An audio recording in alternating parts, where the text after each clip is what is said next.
But back to the U.S. for domestic issues. New U.S. unemployment numbers today showed the U.S. jobless rate remains unchanged at 9.7%. Well, now President Obama is calling for measures to encourage hiring, but critics say the administration is going about it all wrong. And one joins me now, David Rosnick, economist for the Center of Economic and Policy Research. So, David, thank you for joining us. You know, Obama is going out calling on Congress to make some changes, to pass measures that would cut taxes for people that hire unemployed employees, give businesses incentives to expand. What's your take on these measures, and will they work? Well, they can work, but there's our small measures, and we really need big measures at this point. We're still in a very deep hole as a result of the collapse of the housing bubble. This is a very deep recession. There are millions of people that have been left unemployed. And the previous stimulus packages, they've done something. We've created, perhaps 2 million jobs, approximately, CBO has estimated. But that doesn't get us all the way there by a long measure. Well, especially when you consider globalization and you look at the manufacturing jobs that have been lost. Just 2 million of those jobs have been lost in the last couple of years. I mean, jobs are going overseas. I don't know that anybody thinks that those are coming back. What is going to replace those jobs?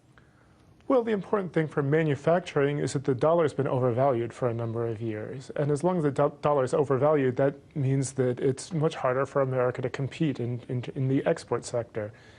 As soon as if the dollar came down to more reasonable levels, we could see a comeback in manufacturing. But we also need demand here at home. You really think that manufacturing in the United States, with 90,000 factories right now about to shutter its doors, could ever come back? Well, sure, why not? I mean, it's not a matter of how things are going right at the moment, but in the long run, we can certainly do things to make our industry more competitive. Well, you mentioned that the Obama administration is taking very small moves right now. Do you think it should be taking large moves to stimulate this manufacturing that we need here in the United States? Well, absolutely. We need to stimulate demand at home. We need to bring down the value of the dollar to increase our competitiveness abroad. That's clearly true. We see that the jobs have not been coming back as quickly as they really need to at this point. How could that be achieved? What does the government need to be doing? Well, the government can be spending money. It's really that simple. That we're seeing a lot of job loss in state and local government. That a lot of the federal government spending has been taken back essentially at the state and local levels. The state and local governments have tight budget restrictions, and because they've lost revenues, they've been cutting back spending and laying people off, and that just creates a vicious cycle. So as much as the federal government, which has been able to run these budget deficits and keep the economy going, the state and local governments have been taking that back.